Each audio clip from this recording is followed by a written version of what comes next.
Welcome to the Opportunity Podcast, where entrepreneurs come to learn from real buyers, sellers, and industry experts on the lesser-known growth opportunities to build their online business empires. We'll uncover tactics veteran online business entrepreneurs have used to build, buy, flip, and sell their way towards personal wealth. Sit back, grab a coffee, and get ready to uncover hidden growth secrets. The Opportunity Podcast starts now.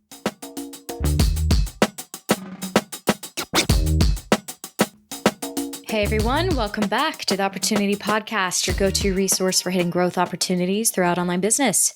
For those familiar new to the podcast, I'm Sarah, and thanks for joining me today. In this episode, we have Hussain and Marie Ysais, the founders of Rule Your Rankings, a six-figure SEO agency that specializes in on-site and technical SEO. Today, Moon and Marie discuss how they have helped to boost their clients' revenue by an average of 2 to 5x using their 80-20 on-site and off-page SEO rule. We explore the pillars of a good on-site and technical SEO strategy and dive into the various ways to fix a stuck website. Moon and Marie also bust some common SEO myths and explain how to avoid the pitfalls that many content site owners encounter when trying to optimize their on-page SEO. If you're stuck in an SEO rut, this episode is jam-packed with helpful advice and techniques that will light a fire under your SEO strategy. So let's get started.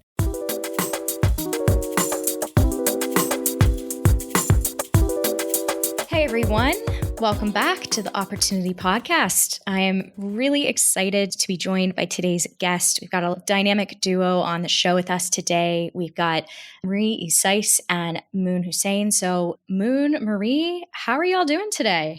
I'm doing really good and thrilled to be here. Me too. Been looking forward to this, Sarah.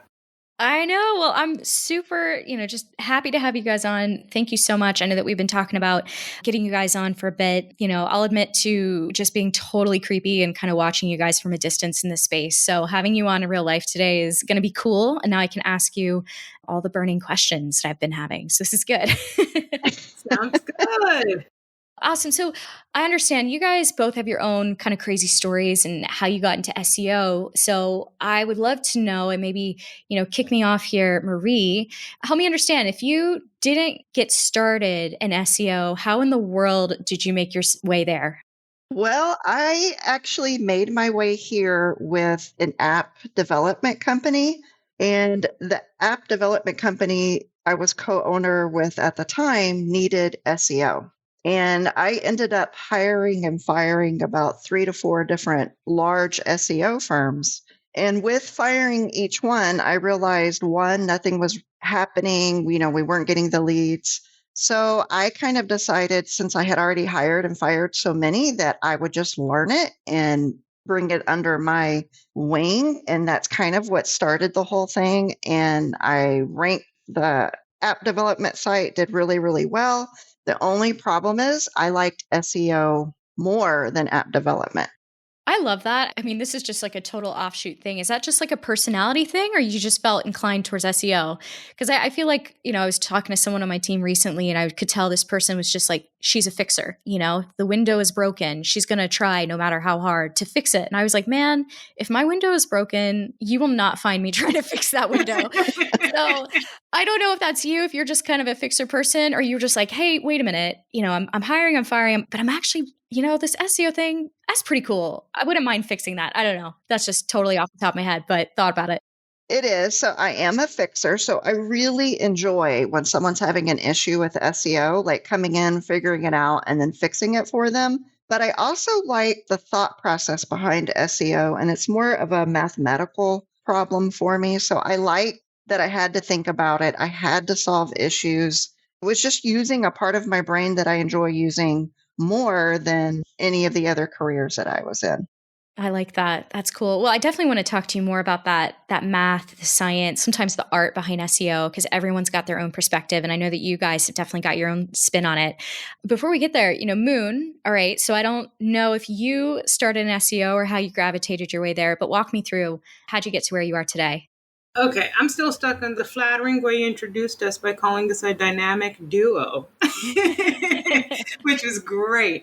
Anyways, I went to school for programming and I have a degree in computer science. And so as soon as I graduated, I found a job with a hosting company at the time. And that was super stressful as a customer service rep. So I applied for a job with a local school district on the East Coast, right? And I got that job. So my job was I was a programmer, and I would work 2 hours and then I'd be watching the clock ticking away. So I somehow ended up in the hole, discovered making money online. And I don't know if you're familiar with Glenn Alsop. I started reading his stuff, and like one thing leads to another. And then I discovered SEO. And what I did at that time, which is cool looking back, is I started putting up WordPress sites and experimenting with them.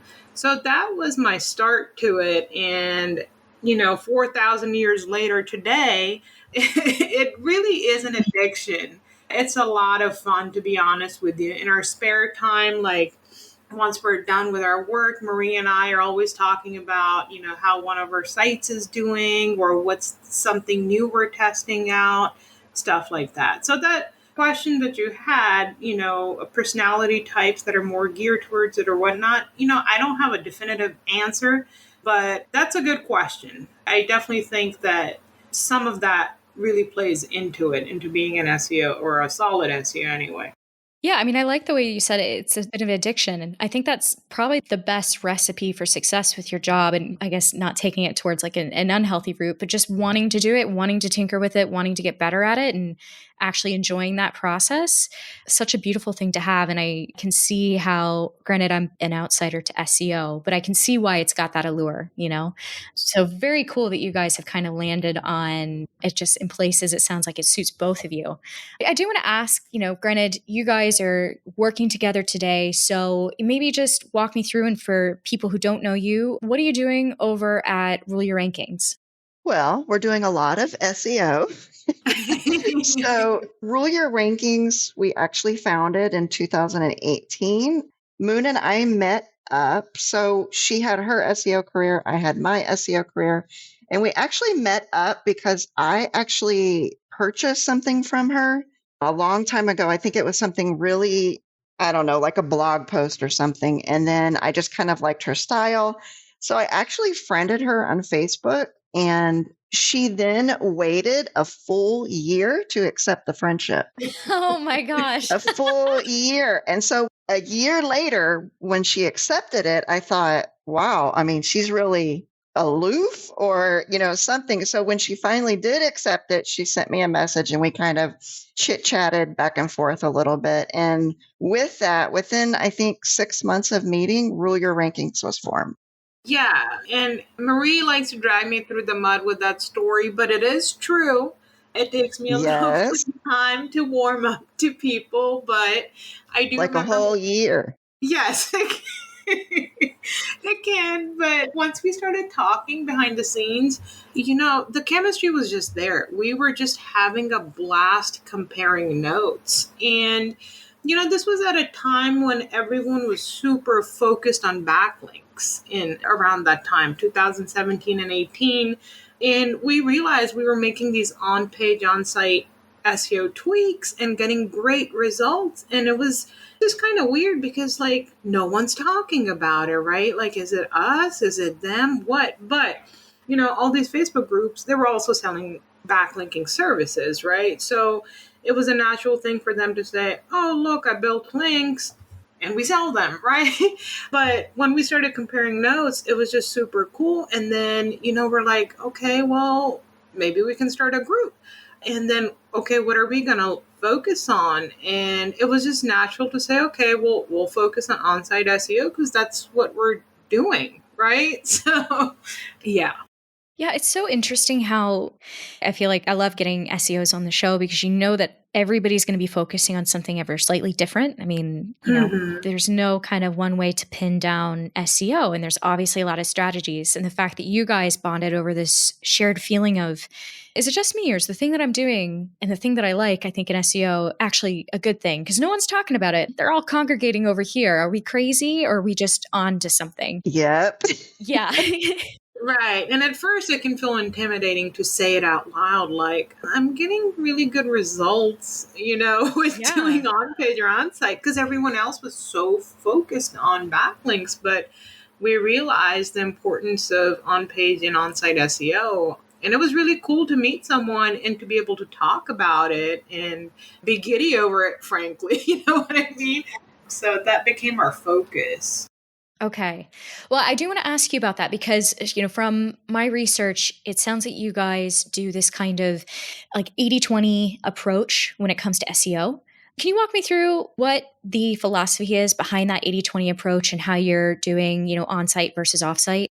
SEOs tend to overcomplicate things, right? Sometimes, or a lot of times, there's over 200 ranking factors when it comes to the Google search engine, and it can feel complicated. So, Marie and I, because we have our roots on site and on page SEO, and let me put it this way: if you can master 7 or 10 SEO factors that give you like 80% of results, right? Like if you focus on a handful of things that give you the most results, why wouldn't you do that instead of focusing on 50 different things? So we have experimented a lot, and over the years, even before we opened our SEO agency, we're big fans of focusing on things that bring great results.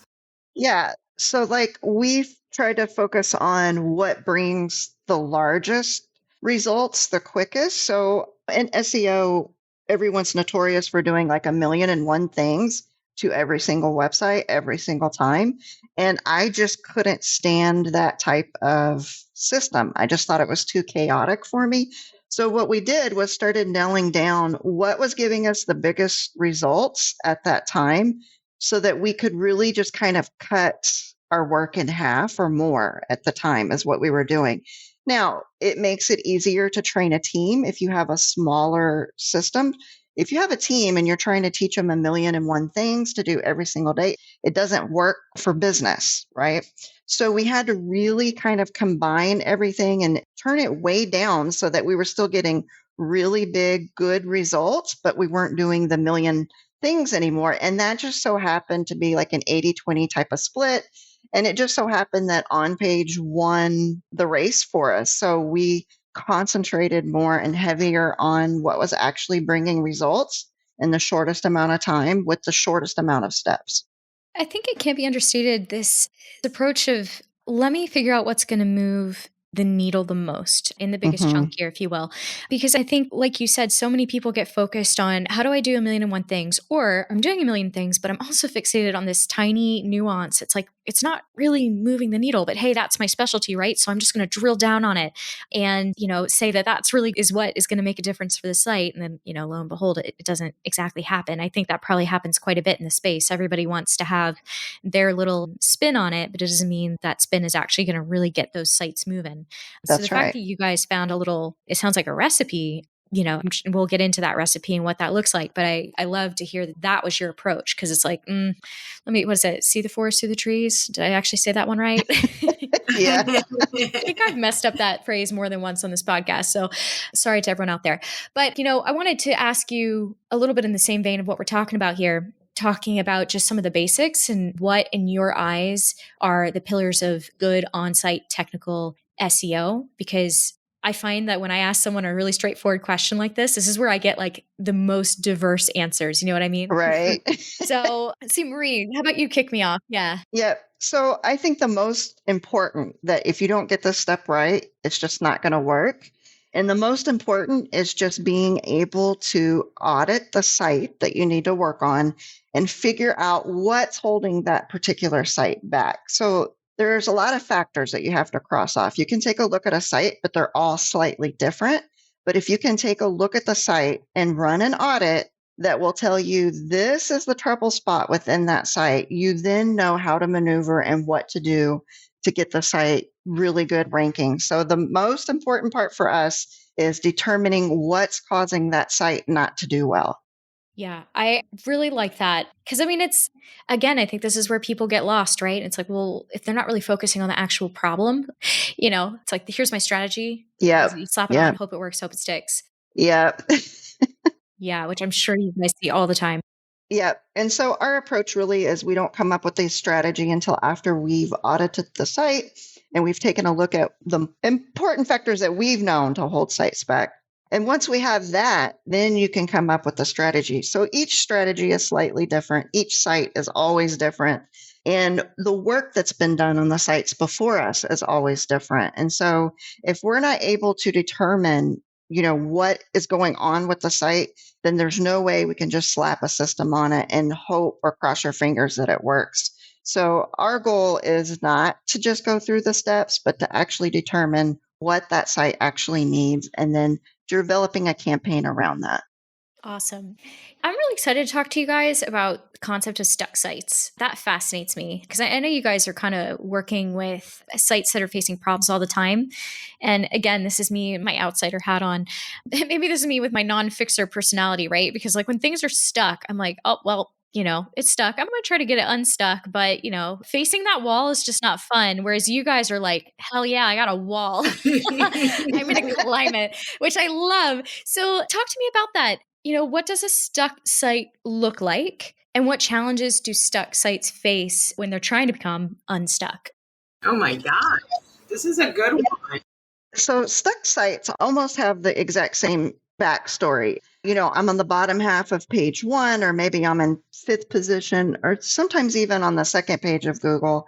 And I've been working on the site. I've stayed at the same rankings for 5 months, 6 months. Sometimes our clients will say, I've stayed with the same rankings for a year, for 2 years, and nothing that I've done budges it. So they're telling us that it's stuck, and no matter what they throw at it, it just hasn't really increased in rankings. And it can be at the bottom of the first page. It can be even in 3rd position. A lot of times it's on the 2nd page of Google and they're like, hey, I'm adding links. I did 5 million things and the site just doesn't move for these particular keywords. And I don't know why. Yeah, I would say that that's very common is like we'll get clients coming in and saying, oh, we're stuck at the bottom of page 1 through 3 or something along those lines. And it's funny because it's the same thing every time. Keep going with it, Marie. Yeah, so it's the exact same backstory. And a lot of times they're putting a lot of firepower behind it, right? They're buying great backlinks. The backlinks look good. Their backlink anchor ratios look nice.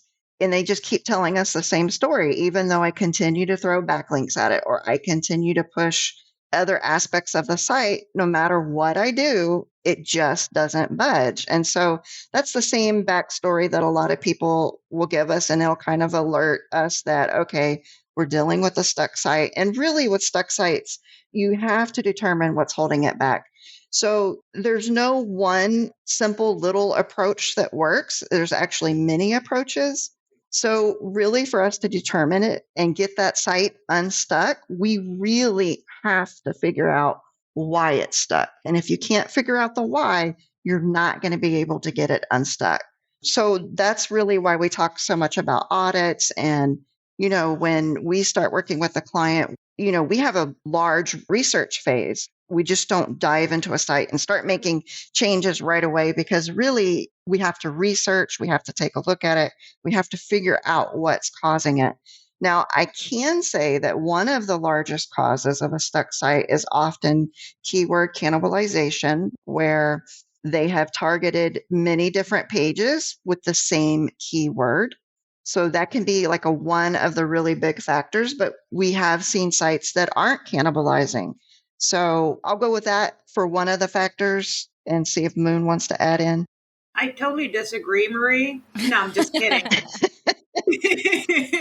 Yes, bring the fire. Yeah, no, keyword cannibalization is definitely one of those things that we get approached with a lot. Years ago, it wasn't keyword cannibalization. I mean, following that strategy, people would get numerous top spots from the same site. But now, that can cause your rankings to get stuck. But other than that, I would say, and we'll get into this a little bit more, and Maria can dive into, is over optimization and at different levels. It can be the ranking page itself. It could be over optimized, or maybe there's internal linking that was done to that page that is just extremely aggressive, which, like I said, these things worked in the past really well, but now they can get sites stuck. Is there anything else you wanted to say about that, Marie? I will add something else that we've been finding in the last year is you can also have a stuck site if you don't have the proper entities in the article. So that kind of falls in line with entities and topical relevance. And we're actually unsticking sites just by using the correct entities and making sure that topically the content is being covered. Yes. All this is saucy. I like this. Over optimization. That's a super fascinating one because I think, again, back to like everybody's got a strategy, and, I could just easily talk to someone else in the SEO space who's going to, harp home that, the way that they've optimized the site is the key to SEO success. And that's kind of the beauty of SEO, right? Is everyone's got a different way of doing it. So I do want to talk to you about that because you guys just mentioned so many different ways for sites to, one way or the other, they become stuck. I'm sure this is probably a difficult question because I want to talk to you guys about an example of a stuck site and how you guys managed to fix it and how that unfolded. Is there a site in particular that comes to mind, or one stuck method, if you will? I don't know if maybe Moon, you want to kick me off. I'll tell you what, I'll step in real quick. I'm Yeah. on the side of project management, so I see the stuck sites a little before Moon will actually see them. And Okay. so Yes. I will tell you, lately we did just unstick a site, and it was a local site for this one. So, stuck sites can be affiliate sites, e-com sites, local sites. The sites can be big, the sites can be small, and it's all the same stuck site. So this happened to be a local site, and the main culprit that was causing this particular site was actually keyword cannibalization. And what actually was going on was they were trying to become topically relevant across the website. But by doing that, they were using an old technique that we used to use years ago where topically we thought used to be you would just talk about your keyword over and over, right? So if their keyword was about plumbing, well, they had about 100 blog posts that talked about some form of plumbing, but the way they set up their pages, they had plumbing in all of the URLs, they had plumbing across the content. And so they had across the entire site, there were probably 300 pages all targeting the same keyword by accident. Oh, ouch. Ouchies. Yes. That one hurts. Yeah, I feel like I bet, someone's listening to this, probably more than one someone, and going, uh-oh, it's easy to get really fixated on one part of SEO that you thought, it worked 5 years ago, even, gosh, Yeah. 2 years ago, right? And it's changing so much. Like there's new stuff on really matching intent and trying to outplay the algorithm right now, especially with the onset of AI. That's, causing some interesting conversation in the SEO space. So as you guys know, staying on top of things more relevant than ever. I'm wondering with the plumbing site, like, what did you do? How long did it take to get that site unstuck? That part in particular really fascinates me. Like, how quickly can you get stuff to move? Yeah, so it just depends on to the level that it's stuck. So this particular site, it was on a larger level because there were about 300 pages that were causing the issue. So this particular site, they happen to be stuck on the second and third page of Google for the last 2 years. And we managed to completely unstick the site in 2 months. So at the end of 2 months, all of the keywords were on the first page. Wow. I mean, that's impressive. I mean, that much stuckness for 2 months? Like, I don't know. Call me impressed. No, that's cool. Well, Moon, did you want to talk about like that site in particular, or did you have another site in mind? Yeah, I can't speak to that one in particular because, like Marie said, she's in charge of project management at this point. But I will give you a specific example. It's not a real example, it's an example I'm making up. And I'll hammer in internal linking. And here's what I meant earlier when I mentioned over optimized or aggressive internal links. So, with affiliate or informational sites, really, if you have a page, let's say you want to rank it for best canned food for cats, because I'm a fan of cats. Let's say that there are 25 other pages or posts that are internally linking to that, right? So what we'll see is a lot of these site owners, they can be very aggressive with their anchor texts, and maybe half or more than half will point to that page, hammering away at best canned food for cats. Like I said, that's not a specific example, but we see a lot of that as well. That kind of aggressiveness combined with over optimizing the page itself. I'm speaking way too fast for my own good, but hopefully that made sense, and Marie can round that out if I missed something. Yeah, so I just wanted to round out one point. Something Moon said earlier was we're dealing with over optimization on different levels. And I wanted to pinpoint that just a little bit more. So whenever you say over optimization, someone says, oh, yeah, I didn't add my keyword in there too many times. I'm good. But we're talking about it on a different level. So there's over optimization that's really easy to find with the eye, where we spot it and say, oh, they're keyword stuffing, that's over optimization. But there's other levels that we're finding where it's actually tying into the internal linking, and also over optimization on different levels. Now, last year we had a lot of Google updates, algo updates that were released. And some of those algo updates were playing around on-page optimization. And when you start adding in not only on-page optimization, but also off-page, when you start adding in all of the factors, there's over optimization that we're seeing that honestly, if you looked at it, you would tell me there's no way that's over optimized. But by helping dial that down, and all of the site owners did not believe anything had been over optimized. It was not keyword stuffed. It wasn't the traditional sense. But by dialing it down, we're able to recover sites that were hit really hard with the algo updates. So over optimization on different levels, and not how what we're used to seeing with just stuffing of the keyword. So I wanted to point that out, because a lot of times when a client comes to me and they say, hey, I need you to see why this site is stuck, and I'll say, okay, I'll look for over optimization. And they're like, no need. It's not over optimized. But we're looking at it on different levels of over optimization that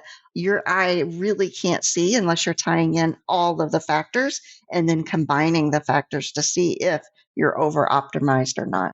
Right. It's like looking at pieces of puzzle. It's not until you look at the whole picture once it's put together and be like, oh man, I see that right there. And yeah, last year was really crazy in that sense, because what looked like little updates, Marie and I got to see a lot of affiliate sites getting hit in an extreme way. And we were able to find these patterns.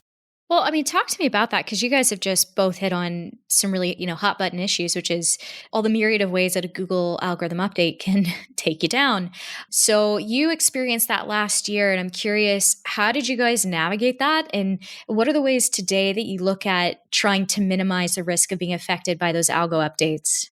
So we cried a lot at first, Sarah. I'm glad, you should please. Like, I bet you're not alone. I think it takes bravery to be like, hell yeah, I cried. Yeah, exactly. I'm going to let Marie take the lead, but I will say that it was super crazy, because I think, and Marie will agree, that it really was the first time that we felt like Google targeted on-page and on-site elements on this level. But yeah, so there was a lot of crying, but Marie, go ahead and jump in and tell them why we cried. But really, it's important to us to understand why certain sites were getting hit. And yeah, go ahead, Marie. Yeah, so I want to point out that I do not cry in SEO.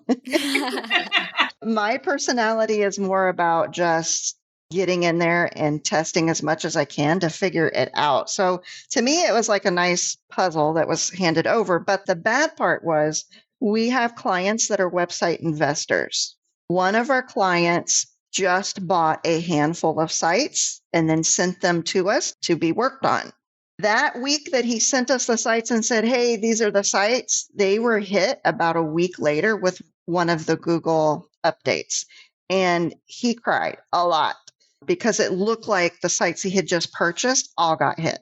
So that's where we started. So I knew that the sites we were currently working on had not been hit, and we have a larger sort through, but all of his sites were. And so I just kind of dug in there, and I knew there had to be something that was running the same through the sites, and I just needed to pinpoint it or figure it out so that I was able to adjust it. So it actually took me several months to actually narrow down what I needed to adjust. Once I started adjusting, sites started recovering. So I think it took me about 2 months to get it really narrowed and nailed down, and then started applying it as fast as I could to the sites to see how quick they would or wouldn't recover. And I think it was just a learning lesson. Like you said, Google can take us down at any point in time. It doesn't matter who you are or how many sites you've worked on, because Google's always moving forward, right? So whatever's okay today may not be okay next year, and you're going to have to adjust. But what it allowed us to do was not only figure it out and start adjusting sites, but it allowed us to change up our SOPs for the first time in years, just completely change up the SOPs so that we could future proof the sites so that they wouldn't be targeted in some of the algo updates. Yeah, and one important point that Marie touches on is what's working really well today may not work well tomorrow. And that's what we saw last year with Google updates, because some sites were doing well. They were doing well. And then the next thing you know, they're not. And so that was super interesting to go through.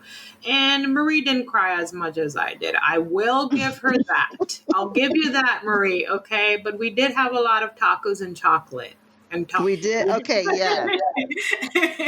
I did. Whatever needs to happen. I mean, I know a lot of people who legitimately cried. I got to witness some of those tears because it's scary. It's frustrating. I think what you guys went through last year is you saw an algorithm update that kind of shifted the paradigm of, like you said, is going after on page in this whole new way. There weren't a lot of clear answers. It's like, well, hey, I wasn't really not playing by the rules here, Google. And now you just rewrote the playbook, which is frustrating. It leaves a lot of people stuck. And there's a lot of people who I would say are maybe normal website owners that don't have, the expertise that you guys bring to the table, that truly probably felt like, oh my God, how do I get out of this? And even if I send it over to experts like you guys, you still have to take months to figure it out because everybody is trying to figure it out. So that's just a hard place to be in. I think in light of already having crazy last few years for some reason between Amazon and Google updating all their stuff and changing all their rules, website owners went through quite a bit. Yeah. And touching on that, Sarah, with affiliate and informational sites and even local sites, right? All these different types of sites, these are people's livelihoods, right? Yep. And 1 minute they're great, they're providing, income, and the next thing you know, oh my God, what's happening? So we understand what our clients feel. And as agency owners, it was just really important for us to figure it out and to always just be testing and be on top of SEO strategies anyway. But yes. Yeah, I did want to talk to you guys. This was, circling back to an earlier point you made a minute ago, because, now we're talking about, okay, the algorithm, what is working, back maybe a little bit into, say, hyper optimization and things that people are doing wrong. I wanted to know what good content building looks like to you with on-site optimization in mind. Are there differences or nuances when building content with that on-site optimization? Like, I don't know, what kind of in your playbook is the right thing to do?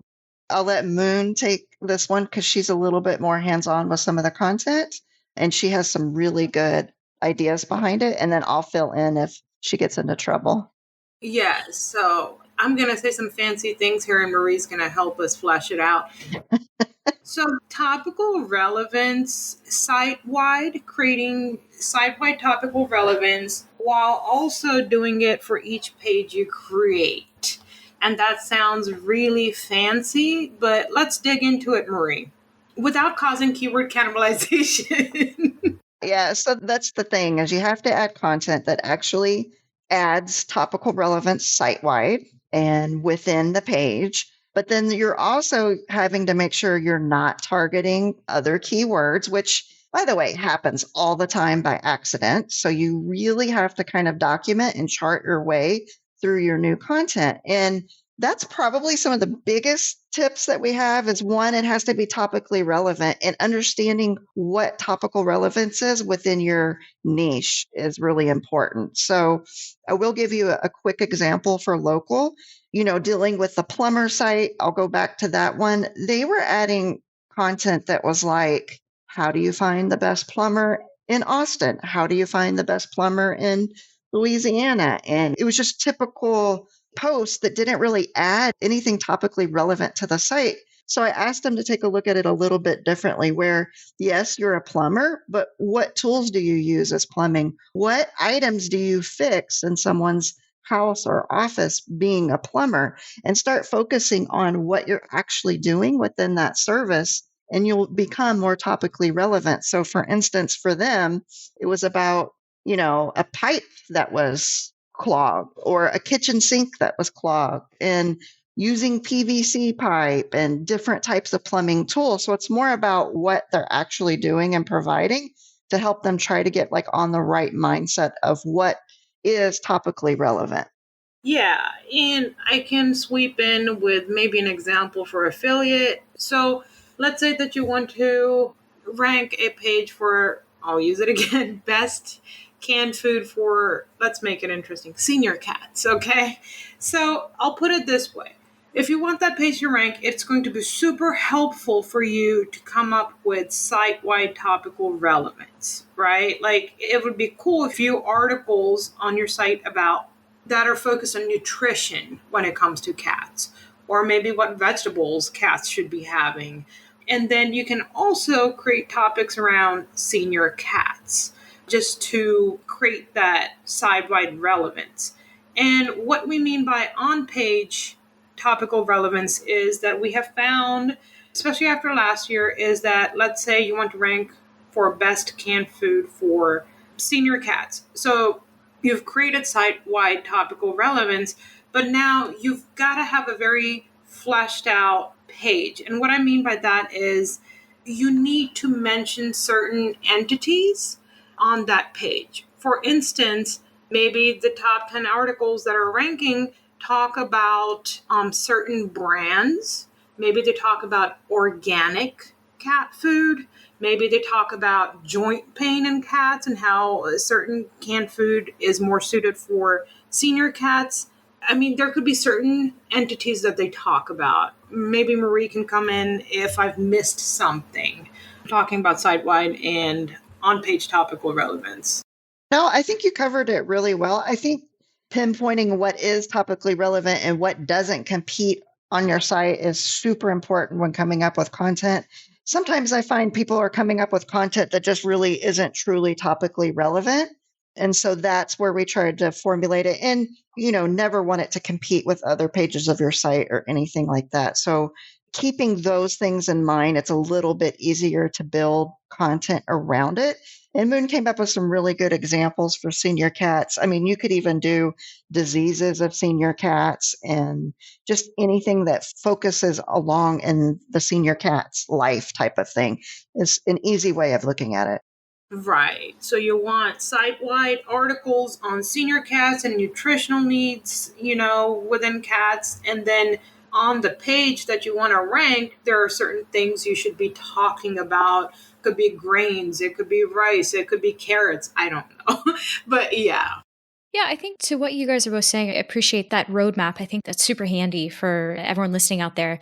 Sounds like there's a balance, like you said, between, make sure obviously it's topically relevant, but in a way you have to think expansive, be expansive, yet, don't go nuts and, go chase down a lot of rabbit holes, which I think when I talk to people, and I know there's a lot of, there's a kind of a math and a science to SEO, but then I think this is where the art comes in, right? Where you have to really take more of the artist approach or a little bit of knowing, okay, I can't necessarily pin this down like totally mathematically, but I know this is the right direction to work in, or my creativity, it would be better held here. So yeah, I like that. I think, what you guys are doing, what you've laid out is certainly a good roadmap, especially with everything happening with the algo updates right now. I did want to ask you guys, this is one of my favorite things to ask SEOs as they come on the show, because you guys have just laid out what you think is good, what you think works. Mm-hmm. I love to know what you think is BS in SEO. This is the soapbox. This is where we go, hey man, that advice is bad. That is not working. People keep talking about it. It's just not good. So I want to make sure I ask both of y'all, maybe Moon, you can kick me off. What would you say are common advice in the industry that's just outdated? It's done. Yeah, I don't know if I have something like that's super specific. Just in general, I see a lot of, oh, I applied these SEO strategies and look at my number one ranking a week later. That's a good one. Yeah, we need to evolve as an industry. And the truth is, SEO doesn't pay off in a week. You know what I mean? It's definitely a longer term strategy. It can't, depending on how big the site is, it can take a few months to see results really kick in. And I don't know, that's all I have. I think that's a really good example. And I can tell you, so we have a Facebook group for Rule Your Rankings. And you can see in the group all of the time, people are talking about, hey, I put this piece of content up, I'm ranking first, and it took me like 5 minutes. And if someone comes in with proper timelines, like, hey, a site like that, ranking that type of article isn't going to take 5 minutes. You're looking at a couple of months or a month. And what they try to do in groups is just make you feel insecure, right? Like, oh no, there's a trick that I've learned that now makes it 5 minutes, and you just don't know what that trick is. So it's making you feel like you're always missing something, when honestly, what everyone's missing is proper timelines of the truth. So SEO takes time. But in our industry, we like to pretend it takes a minute because of some black magic that only that one person knows. And that's probably my biggest pet peeve, is just giving people crazy timelines, because then expectations are all over the place in this industry. They're like, hey, can you fix this site that's been stuck in 2 minutes? And it's only been stuck 2 years. And I'm like, yeah, no, it doesn't work that way. You've got to get stuff re-indexed. There's a lot of things that go into actually fixing the site once they've been, abusing it for a year. So I think Moon's was a really good example of just really bad timelines to make you feel bad about yourself. And that's just crazy to me that we do that in this industry. Yeah, it's like, here's my 5-minute fix. My course link is below. That's why, right? Everyone's got a quick trick because everyone's just trying to sell a solution that we know. Well, and that's why I asked that question, is because you guys know full well SEO, I think online business in general, there are a lot of, tricks. There's sometimes worse bad actors, but there's also a lot of good people, I'd say, like you guys, who are offering something real and tangible with that truth you're talking about, Marie, where, sometimes the truth is less sexy, but it's the truth, and it's the thing that's going to move your site. Right. Sometimes it's not as sexy. It's a lot of behind the scenes, but if you don't take care of it, you're not going to get anywhere. Yeah. That's so funny, because we've often talked about, when we were building Rule Your Rankings, we're like, we're just speaking truth and we're trying to correct what's been done in the industry. And I was like, yeah, but that's not sexy. It's just a lot of hard work and figuring stuff out. And, how do you market something that's unsexy or ugly at this point? And really, we were able to set ourselves apart just by coming in and talking about what was really happening. And it was refreshing. People found it refreshing. And not everything always has to be sexy and super complicated to be good. And so I think if we just start talking about what's really going on and how we're able to really do it, people will start realizing there's a lot of hard work behind all of this. And it's not about, looking sexy every single day. But for me, the sexiest part at the end of it is the site's doing really well, and the site owner's then able to flip the site and do really big things, or, feed their families and all kinds of things. So to me, that's the sexiest part.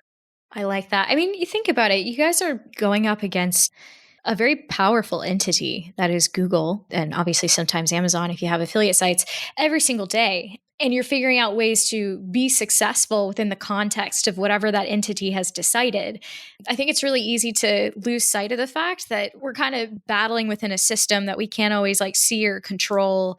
And yet making it work, being successful, finding a business that works for not just you, but loads of people within your community. That's a huge thing. I think there's a little bit of heroicness in that you probably lose sight of every day.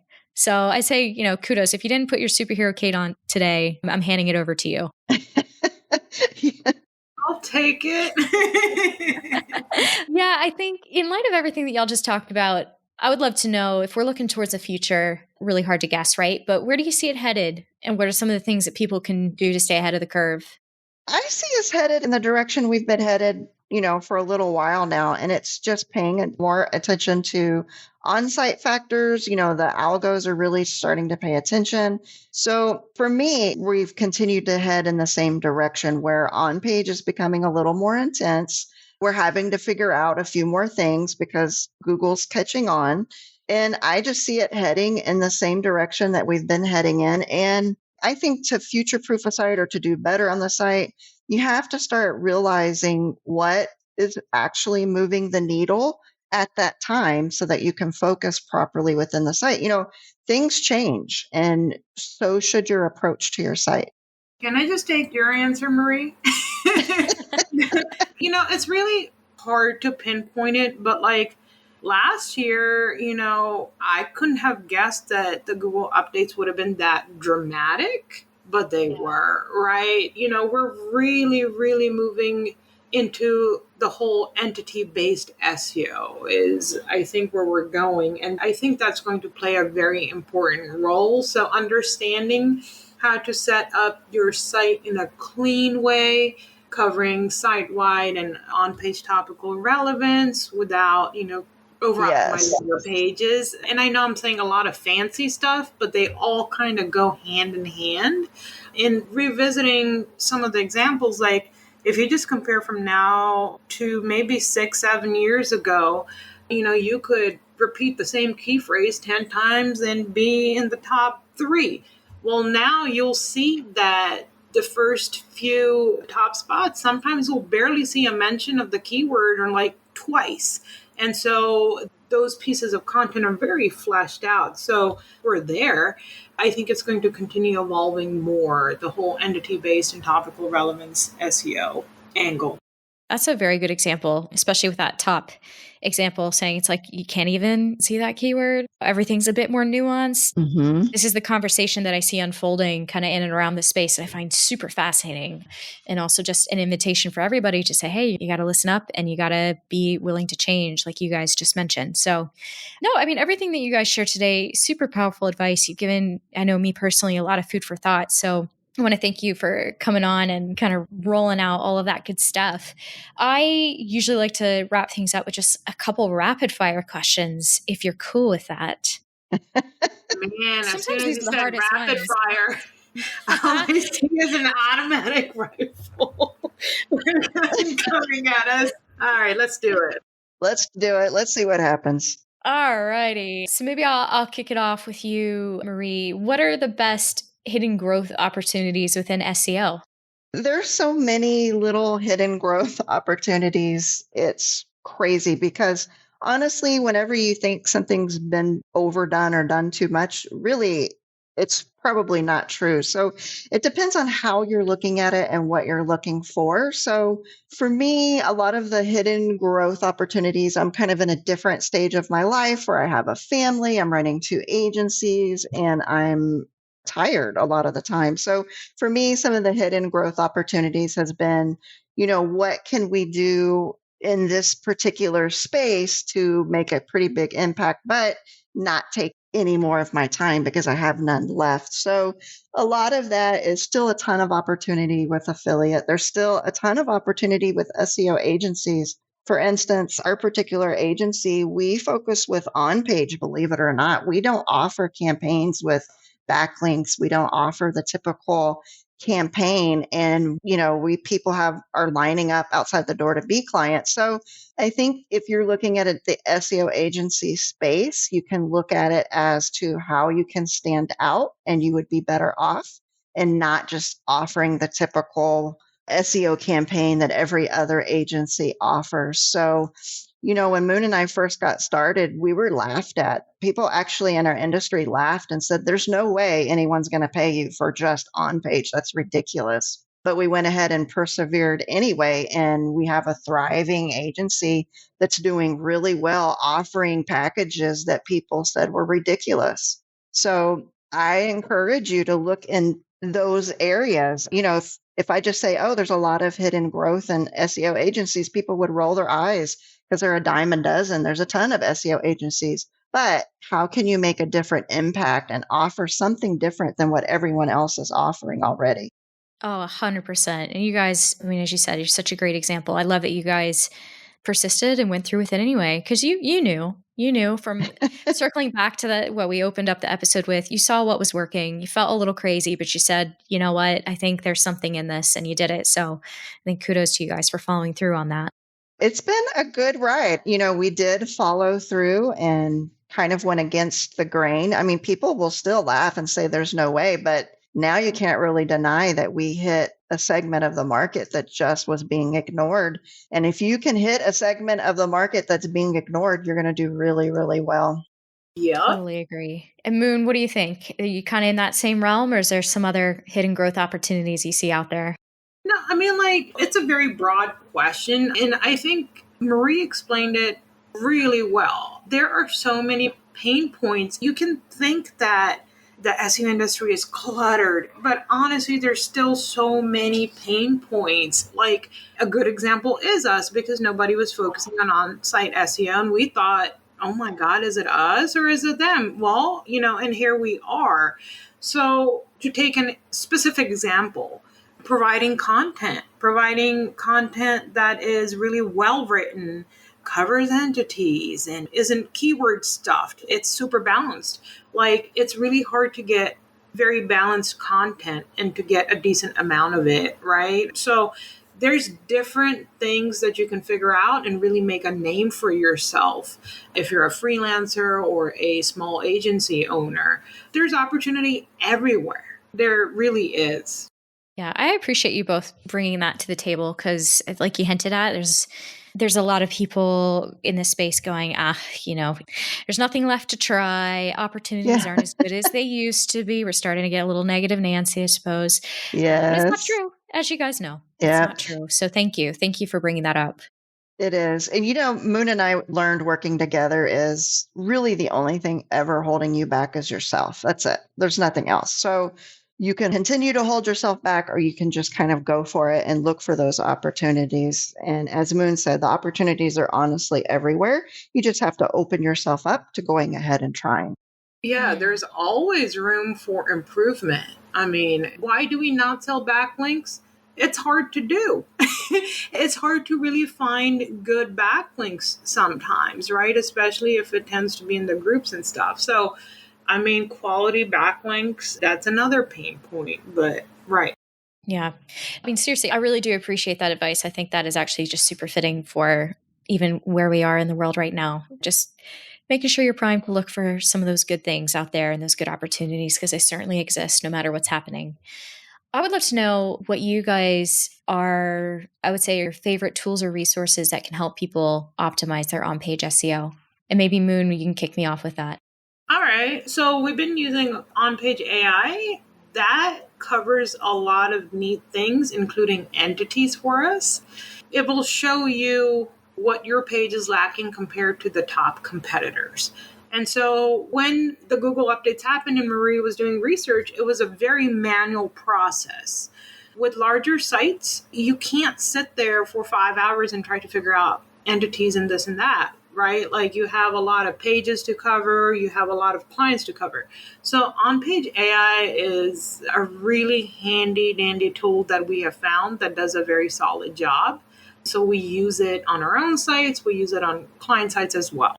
Yep. And I'll add one more thing to that particular tool. So that particular tool, something else that it had going for it was super easy to learn how to use it, which means I can train the team very quickly. I think it took me 10 minutes to get the team trained. And that was something else that we needed within that particular tool because there's a lot of entity tools out there. And there's some tools that are so complicated that it would probably take me 2 weeks to get the team to use it. So focusing on what can we get the team to use easily and quickly also had to be addressed within whatever tools that we use. And right now, that particular tool is doing a good job. Yes. That's a great suggestion. I appreciate that because, yeah, keeping it simple. As we know, a lot of people in and around SEO don't want to keep it simple, right? But it doesn't have to be painful. That's right. Yeah. So sometimes I would say this is my final question, sometimes the hardest one. What has been your funniest moment working within SEO? And I don't know who is ready or wants to take that first, but I'll just throw it out there. I think my funniest moment was when Moon didn't friend me back. Like she made me wait a year and she put me on ice because I thought I was a likable person. I was like, yeah, people talk to me. I can get them to open up. And Moon was like, wait for a year before we ever discuss anything. And to me, that was the funniest, probably one of the funniest moments. Oh my gosh. Sarah, this is a good question. And you've put me on the spot with this one. I would like to think that I bring comedy to our work and I make Marie's day very joyous. And round it out with some fun. I mean, I don't have a specific moment, but I will say that, SEO work, it's fun, but it can be very stressful. And it is super important to bring elements of fun. And just like I said, I bring the comedy to the table for Marie. So what I'm trying to get at is just have fun with your work. Period, especially if you're in the SEO industry. If you have sites that are doing well, I mean, just accept the fact that, your site could get hit, right? It's hard, when you're focused on ranking sites and this and that, and your income depends on it, yada, yada. But if you accept the nuances of the industry and the work accept the fact that you're going to cry fine. one day. Yes, and cry really hard. It's gonna happen. Go eat tacos and chocolate, like you mentioned, whatever it is. But hey, life brings a tear sometimes, and that doesn't exclude SEO. It does. Yeah, I'm all that's for that. true. And that's the one cool thing. Marie needs to agree to this. That Wait a minute. What do you need to agree to? Well, even though we can have some challenges, we also end up having a lot of fun. Like I said, We do. Updates, they were stressful. It took a few months to figure it out, but I cried. Marie did a lot of testing. And then at the end of the day, we would make jokes and eat dinner. You know what I mean? And just get through that. And here we are. Yeah. I mean, you guys just, like I said at the beginning of the podcast, I was like, I've creepily watched you guys from afar, which means I'm, in your groups and I've seen what you guys have posted on your site. And I definitely see that the comedy is there, the lightheartedness is there, but there's a genuine desire to help and to kind of get on the same page as people and go, okay, I'm right in there with you. I want to see you get unstuck, or I want to see you learn how to optimize your site in the right way. So it's certainly, I guess, I don't know, I'm stuck with the word vibe, but that's the one I'm going to use. I like the vibe. I think it's a good vibe, what you guys are offering. It's refreshing to see in the space. We appreciate that. We really, really do. I will say something that helps us too is our very dry sense of humor. So Moon and I have a similar sense of humor. Our sense of humor is very dry. Often we are laughing. We do tell a lot of jokes or try to make things a little bit lighter. I mean, it doesn't have to be super, super serious all of the time. I like to laugh. I think it helps us get through the day. Moon, she does bring a lot of comedy to the workday. She does help me laugh and kind of unwind too. So I think it's important that we don't take every moment extremely super serious and just allow all of us to be humans and help each other out. Absolutely. Yes. I think bring the humanity bit kind of back to SEO. We can't exactly optimize so much that we forget that bit. Well, thank you guys so much for coming on and sharing so much with the audience today. I'd love to just extend the invitation. Where can people come find you, connect with you, and see what's going on with your world? Well, I wouldn't recommend you friend Moon because she takes a year to friend anyone back. But you can find us on Facebook. We have a Rule Your Rankings SEO Unstuck group. just under 6,000 people where people come, they ask questions, we converse, we're kind of all friends in there. 6,000 friends, yes, but that's one of the places we hang out a lot of the time, trying to help each other and give, feedback. We'll talk about a lot of the sites that we're working on to give people tips and pointers. And that's really where you're going to find us the majority of the time. Yeah, and if you bring chocolate as you send the friend request, I might accept it. I feel like me and Moon are friends on Facebook. Now I feel bad because I don't think it took me a year. So I don't know what she's changed over time. Or if I got lucky or... I'm hoping I've changed her just a little bit, but who knows? Who knows? Yeah, probably not. Well, I'm feeling quite honored today. I had no idea this is probably the most elusive friend request in the game. So see, you've got to make people wait, Marie. You got to make people wait at the door for a couple weeks, and then they're like, "Oh my gosh!" So now it's a couple of weeks. But look, this is the best friend request you ever sent, and look where we are today. You can say that. I will say, we've become really good friends. So it was probably worth the wait. Probably. Oh my gosh. Now you're going to have people dying to know what you guys are up to, or at least what you're like on Facebook. So, for all those listening out there, I do hope, find you guys in your Facebook groups. And I don't know, I think you guys are doing some really exciting stuff in the industry. I'm really excited to check out what you guys are doing right now. And I'm curious to see how many people are able to sort of move their sites through your methodology. So thank you for sharing it with our audience today. Thank you for having us. Absolutely. Thank you for having us. Yeah, always. You're welcome back anytime. So thank y'all. All right. Sounds good. On that door, Sarah. I'll be coming. Welcome anytime.